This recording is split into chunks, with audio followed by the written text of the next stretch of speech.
This is Deepavali time. What is the significance of this? This is a festival which always comes in the month of Kartika, as per the lunar cycles, on the 13th day, which is called as Trayodashi.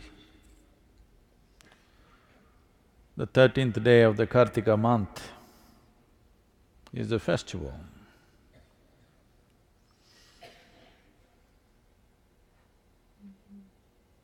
Traditionally, the science behind this is, on this day, everybody worships. On the Deepavali day, everybody is supposed to worship Dhanvantari, the deity dedicated to one's health and well-being. Today the word Dhanvantari has almost become synonymous with a doctor.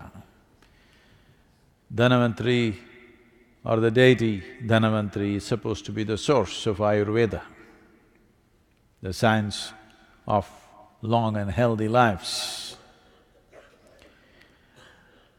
Well, lot of North Indian people, lot of North Indian people.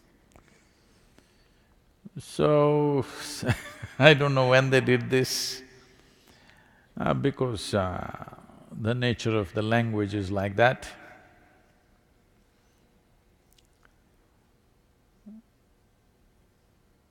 In northern India, most people speak Hindi language and the last syllable, they'll cut it off.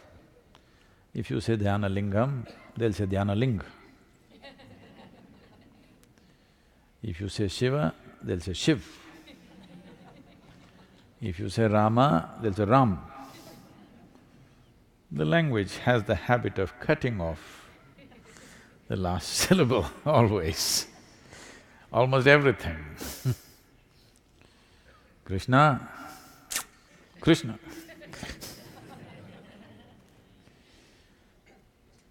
Deepavali, Diwali.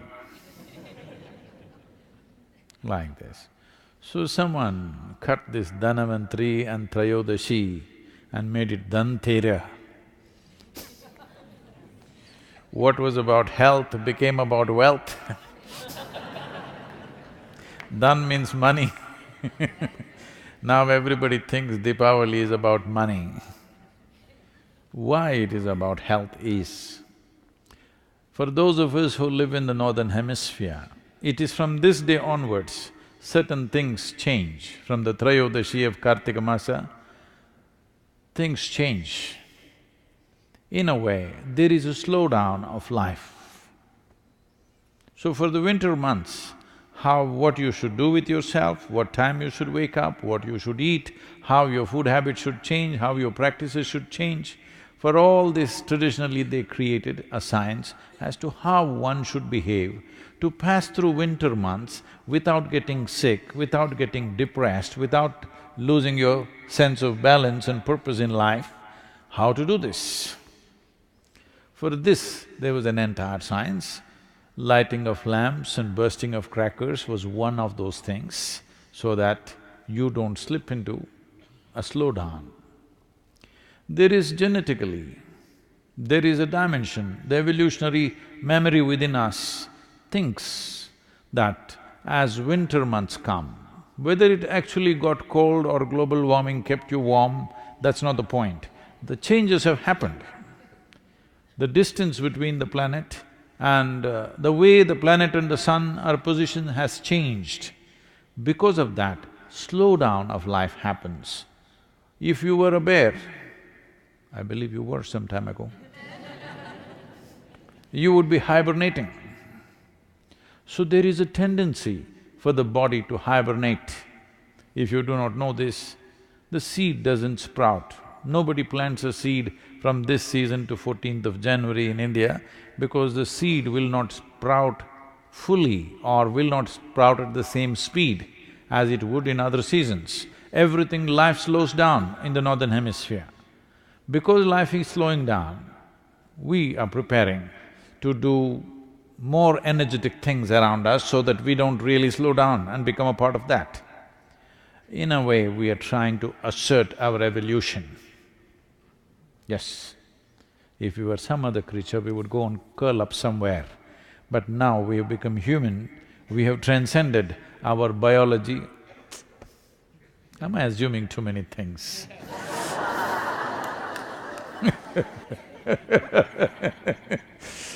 You are supposed to have transcended your biological tendencies. So, to transcend this, there's a whole lot of activity created so that you don't go into a hibernating kind of state. Physically slow down, mentally little bit of depression could easily happen in everybody because the season is like that. In colder countries, definitely people experience this. Huh? Yes or no? It seems the maximum number of suicides in Minnesota happen in the winter months. And this is so in the Nordic countries also, because things have slowed down within you. In the northern hemisphere, not just you, everything has slowed down because our relationship with the sun has changed, which is the basic source of life. The basic source of energy on this planet is sun. Not because you came up with a solar panel, it's always been so. Now, because the northern hemisphere, its relationship with the sun has changed, you're looking away from the sun, there is a slowdown. From this month, the 13th day of this lunar month, which is called as the Kartika Trayodashi. So to make up for this, in India there are various things done. From this month onwards, normally, traditionally, the roles of males and females are interchanged at this time. For example, it is a part of daily activity for a woman, not anymore, in rural India still, that first thing in the morning, she cleans the front of her house and draws some geometrical figures. These geometries, today she knows only one design, unfortunately. She keeps putting the same thing, or she got it painted, or she has a template and she puts it. Otherwise, she is supposed to use rice flour, and every day, Monday, Tuesday, like this, every day of the week, she is supposed to draw a specific design, geometric design, to attract a certain kind of energy into her home.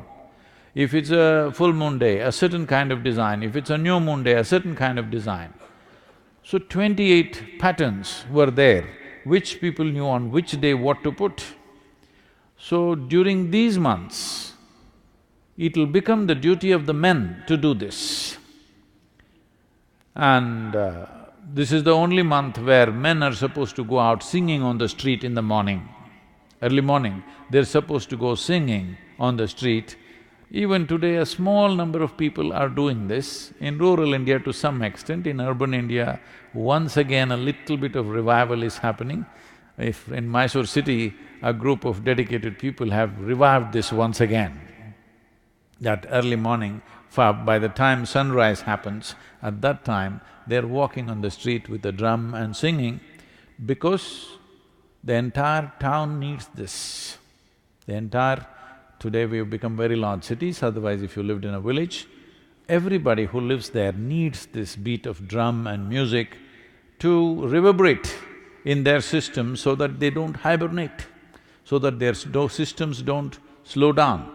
All music festivals happen at this time. If you do not know this, the greatest music festival in the world, the largest in the world, happens in Chennai with over 1800 concerts in 45 days.